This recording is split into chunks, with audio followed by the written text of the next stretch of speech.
To preface this speech, this is a graduational speech with more of a critical spin on it. My name is Jakai Rainbird and I'm a high school graduate.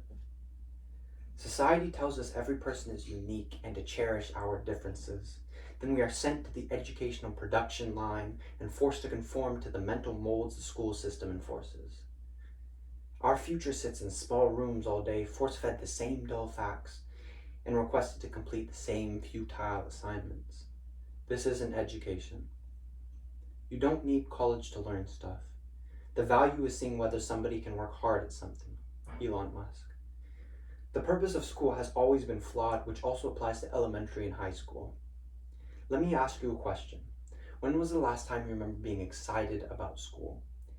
Maybe it was because you had a class party that day, or maybe there was a movie being played. If the highlights of school are when you aren't learning, there's a fundamental problem with the education you are receiving. Many barriers prevent students from engaging with their education. And because of this, we throw away the potential of our future generations.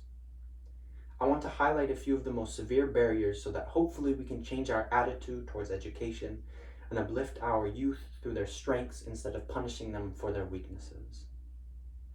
First, school wasn't designed to be fun.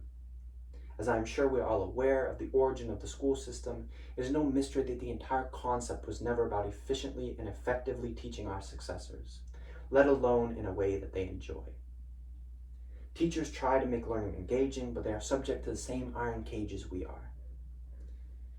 They condition us to obey orders and to complete tasks, then spoon feed us trivial facts for the simple purpose of passing a test.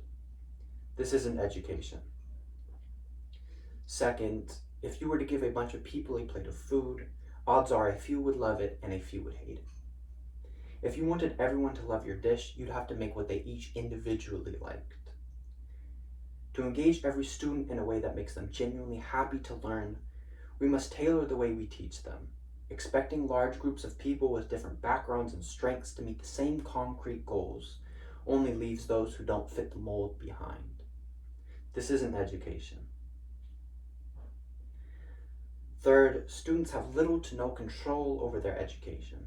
In the real world, innovation and creativity are invaluable skills. In school, we follow strict requirements and are punished if we don't. The entire structure of school is about discipline.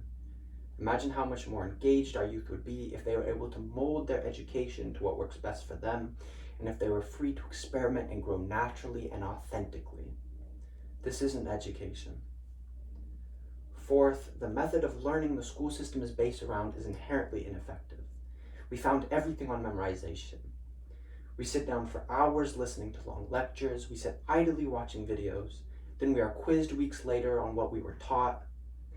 But we all know that as soon as that test is over, that knowledge slips away. This isn't education.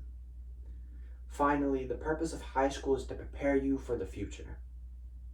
But we don't teach kids to embrace their passions and set them on a path to follow their dreams. Instead, we give everyone the same narrow education and then expect them to know what they want to do with the rest of their lives. We don't prepare our successors for the future. This isn't education. Our system of education is outdated and flat out harmful to the very people that it serves. It punishes our youth for being different and forces them to conform to ancient values. We must fundamentally change the way we think about learning if we hope to uplift future generations to greatness. And as Dr. Martin Luther King said, the function of education is to teach one to think intensively and to think critically. Intelligence plus character, that is the goal of true education. And I believe we have failed this goal miserably. Thank you.